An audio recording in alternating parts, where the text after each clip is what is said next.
C'est Christophe. Attends, je suis à peu près. Oh là, putain, j'avais pas fait mon cadrage avant. Attends, je te recule un peu, autant que possible.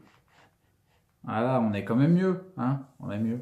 Bon, alors, mis à part la mise au point que je te fais en début de vidéo, voici la deuxième vidéo sur la série où je commence à aborder les systèmes et j'ai commencé à aborder le système des croyances. Et c'est pas pour rien que je le fais. T'inquiète pas, si t'attends les autres systèmes avec impatience, ça va venir. Mais le système des croyances, c'est un élément important. Parce que je me suis rendu compte, en fait, que quand tu as certaines croyances, tu peux être sourd à toute éventualité différente qui est en dehors de tes croyances. J'en ai parlé dans la première vidéo. Tiens, je te mets le lien.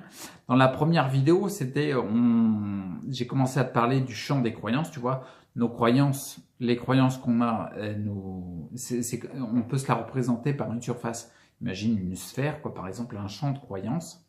Ça représente tes croyances. Et la frontière de tes croyances, c'est comment dire. En fait, en fonction de l'épaisseur de ta frontière, de ton champ de croyance, en fait, le parallèle, c'est plus c'est épais, moins tu es ouvert à d'éventuelles nouvelles choses différentes de ton champ de croyance. C'est ce que je parlais dans la première vidéo. Du coup, si ton mur est en béton armé, comme je disais, si ta frontière de ton champ de croyance, elle est très épaisse, elle est très fermée, tu es fermé à quelque chose de nouveau.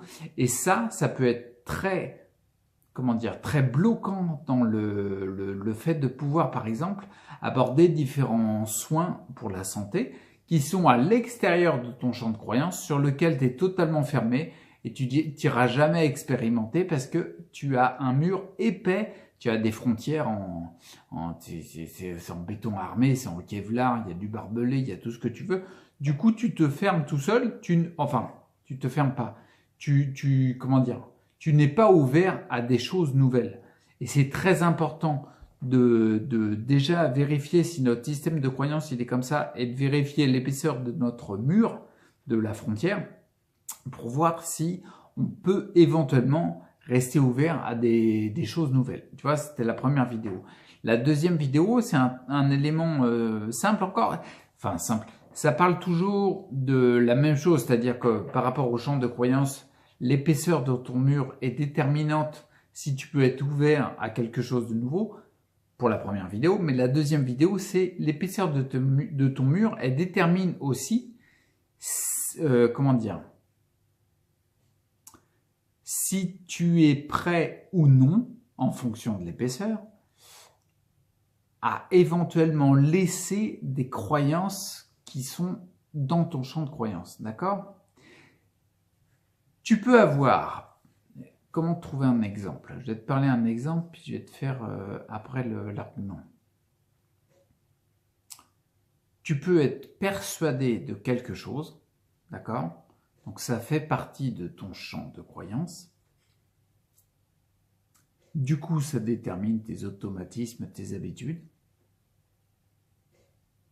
Et tu continues à le faire parce que tu y crois, même si c'est délétère. Tu vois ce que je veux dire?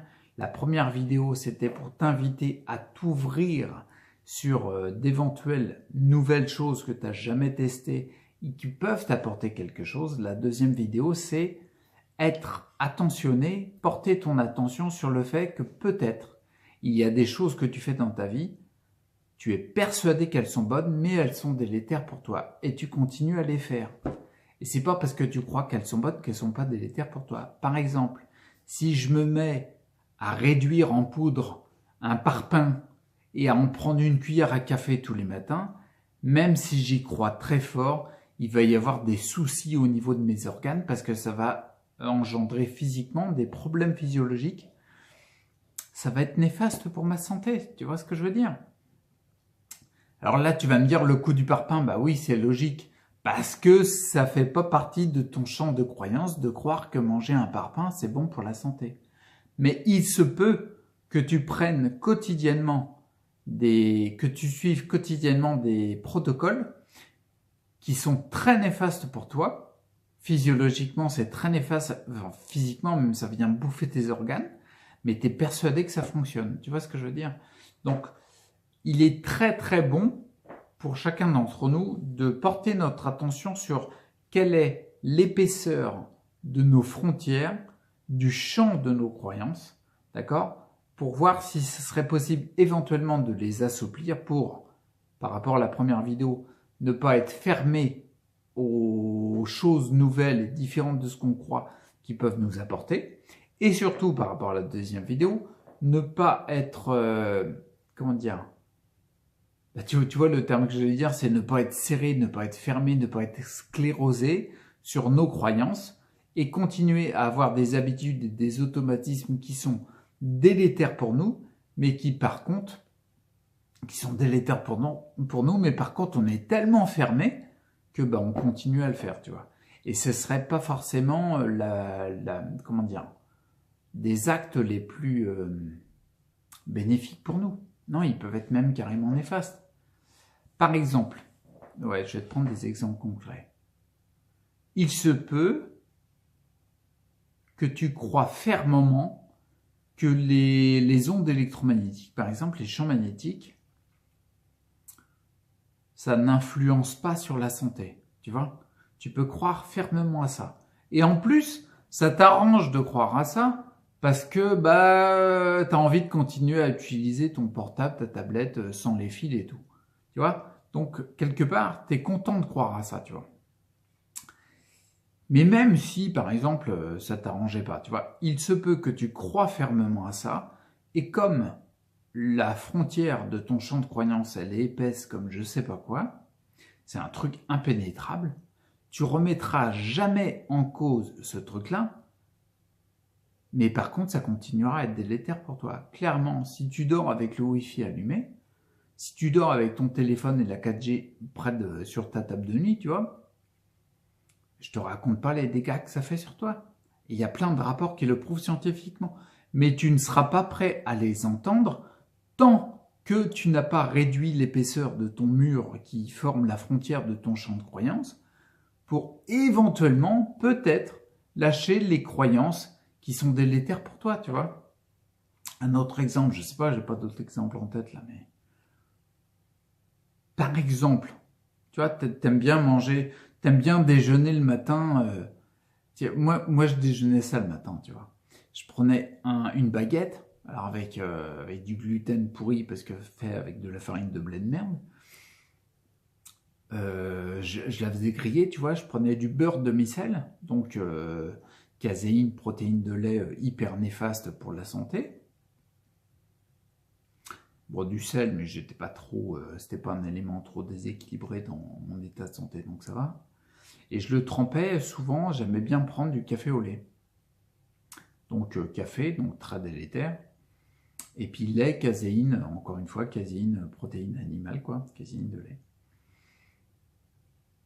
Si tu prends ça tous les matins,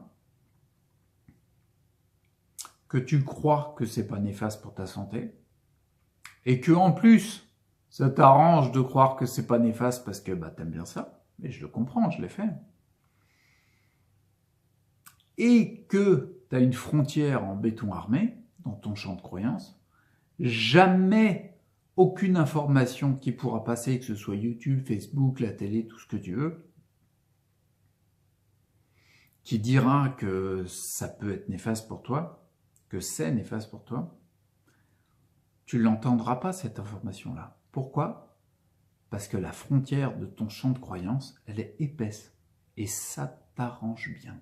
Même si ça fait pas plaisir à entendre, ça t'arrange bien. Il y a plein de choses dans ma vie qui m'arrangeaient bien, tu vois, mais qui étaient très délétères pour moi, tu vois. Donc cette vidéo-là, je m'arrête là, c'est une vidéo, on est sous la barre des 10 minutes, yes. Donc du coup, cette vidéo-là, c'est vraiment pour t'inciter, t'inviter à porter l'attention sur l'épaisseur de la frontière qui détermine le champ de croyance que tu as. Il n'y a pas de jugement sur quelle croyance tu as, mais juste t'inviter à porter ton attention sur l'épaisseur de ta frontière pour, d'une part, première vidéo, laisser l'éventualité des choses nouvelles qui sont à l'extérieur, tu vois. Et surtout, deuxième vidéo, c'est là-dessus que je mets l'accent, t'inviter à ne pas rester figé sur tes croyances d'aujourd'hui, tu vois, qui quelque part t'arrangent bien, mais qui sont délétères pour toi, tu vois. Réduire l'épaisseur de ton mur en béton armé pour commencer à te dire « Ah oui, il se peut que, peut-être, j'ai des habitudes ou des automatismes qui sont délétères pour moi, parce qu'ils sont issus de mes croyances, qui sont limitantes, et il se peut qu'elles ne soient pas totalement vraies. » Tu vois, c'est juste ça la deuxième vidéo. Je vais m'arrêter là. Tu vois, en ce moment, je suis fatigué. Tiens, je vais te parler de ma vie un peu. En ce moment, je suis fatigué, donc ouais, je suis vachement fatigué. Là, j'ai eu une nuit qui était pourrie. Et puis, il y a pas mal d'éléments que je mets en expérimentation. Donc, du coup, il y a pas mal de réactions au niveau du corps, au niveau des symptômes. J'étais fatigué hier après-midi. Je me suis dit, tiens, je vais faire la vidéo. J'ai commencé la vidéo, j'ai fait 1 minute 30. Et je pouvais plus parce que j'ai une phase d'épuisement vraiment énorme, tu vois. Oui, parce que j'essaye de réduire un petit peu les extraits glandulaires, qui sont un très bon soutien. On va y aller mollo. Je crois que demain, je vais pas faire la réduction. Tu vois, ça fait 3 jours que j'en prends qu'un. Demain, je vais en prendre 2 pour y aller mollo, tu vois. Parce que le but du jeu, c'est d'avoir des soutiens au niveau complément quand on ne peut plus, parce que sinon, tu meurs, quoi. Mais après, par contre, c'est des béquilles. Donc le but du jeu, c'est de réussir à se passer de la béquille, tu vois. J'ai pas envie de bouffer des extraits glandulaires toute ma vie, si tu veux. Donc voilà, donc là du coup, voilà, hier après-midi, j'ai pas pu la faire. Ce matin, je me suis dit, tu vois, il est 11h30. Ouais, midi moins le quart, bah oui, il y a le temps de la vidéo. Bref, à 11h30, je me suis dit, tiens, je vais faire une vidéo quand même, je vais essayer. Et là, je sens que ça y est, là, tu vois, ma vue, elle commence à baisser. Je commence à fatiguer, ça tire dans l'estomac, les gros intestins, tout ça. Je commence à ressentir la phase d'épuisement qui arrive. Donc, je vais faire une pause, je vais te laisser là. Courage si tu as été jusqu'au bout, parce que l'objectif de la deuxième vidéo, t'imagines bien que la conclusion, elle était il y a longtemps. Je t'incite réellement, je vais pas plus loin parce que je fais des vidéos courtes. Alors là, c'est difficile parce que je vois mal. Et je te bouge. Alors là, je t'ai bougé comme je sais pas quoi d'ailleurs. Donc, je te laisse là. Prends soin de toi, reste acteur pour ta santé et porte ton attention sur comment dire, la taille de l'épaisseur qui détermine la frontière qui détermine le champ de croyance. Ok? Là, il faut que j'aille me coucher parce que j'arrive plus à enchaîner une phrase. Bon, allez, à plus. Ciao. Ouais, bah, j'ai pas eu de bouton. Ouais, fatigué et tout ça, c'est sûr que j'ai pas le bouton. Bon, allez, je retente ma chance. Allez, à plus.